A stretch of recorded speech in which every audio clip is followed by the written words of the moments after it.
సమాజం మనల్ని కన్ఫ్యూజన్లో పెట్టేస్తుంది. అది చెయ్యి, ఇది చెయ్యి అని చెప్పేసి, రూల్స్ అండ్ రెగ్యులేషన్స్ అని చెప్పేసి, మోరల్స్ అండ్ ఎథిక్స్ అని చెప్పేసి. బట్ ఇక్కడ నువ్వు కన్ఫ్యూజన్ గురి కావద్దు, క్లారిటీతో బతకాలి. ఈ లైఫ్లో కరెన్సీ కంటే కాన్ఫిడెన్స్కు, క్లారిటీకి చాలా ఇంపార్టెన్స్ ఉంది. అది ఎవ్వరు మనం గ్రహించం. నీకు కాన్ఫిడెన్స్ ఉంటే ఆటోమేటిక్గా కరెన్సీ వచ్చేస్తుంది.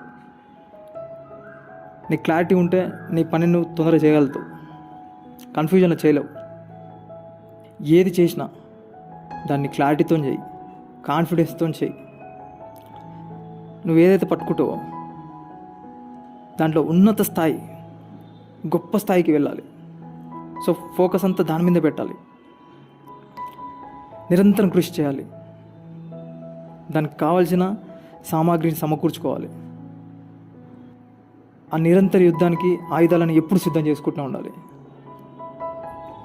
మనం ఎంత చేసినా, ఏం చేసినా మనం లాస్ట్కు విట్నెస్ చేయాల్సిందే డెత్.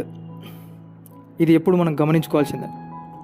మనకున్న లైఫ్ కొంచెమే, దాంట్లో నువ్వేం చేయాలనుకుంటున్నావో అది చేయడానికి ప్రయత్నం చేస్తూనే ఉండాలి కాన్స్టాంట్గా.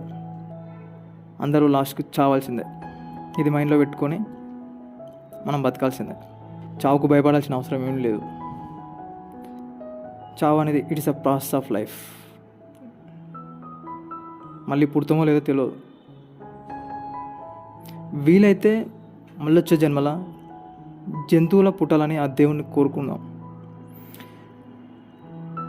వాటికి ఇట్లాంటి రూల్స్ అండ్ రెగ్యులేషన్స్ ఏముండే, కాంపిటీషన్స్ ఉండే, బతుకుతాయి అంతే, చేస్తాయి. ఎందుకు చేస్తున్నాయని బాధపడు, ఎందుకు పుట్టినాయని వాళ్ళకి అర్థం కూడా కాదు.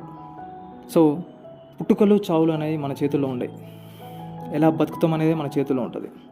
సో నీకు నచ్చినట్టు బతకడానికి ట్రై చేయి.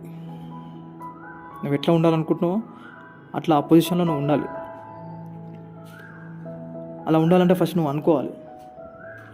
అనుకోవాలంటే ఫస్ట్ నీ పర్పస్ ఆఫ్ లైఫ్ ఏందో నువ్వు తెలుసుకోవాలి. ఎప్పుడైతే నీ పర్పస్ తెలుసుకుంటావో ఆటోమేటిక్గా నువ్వు ఎట్లా ఉండాలనుకుంటున్నావో అట్లా ఉండి తీరుతావు. సో దాన్ని ఫైండ్ అవుట్ చేయి, నీ పర్పస్ని ఫైండ్ అవుట్ చేయి. అప్పుడు అన్ని డిస్ట్రాక్షన్స్ అన్నీ క్లోజ్ అయిపోతాయి. అప్పుడు దాని మీద వర్క్ చేస్తావు నువ్వు. నీ లాస్ట్ గమ్యం చావైతే దానికంటే ముందు గమ్యం నీ యొక్క గోల్ని అచీవ్ కావడమే.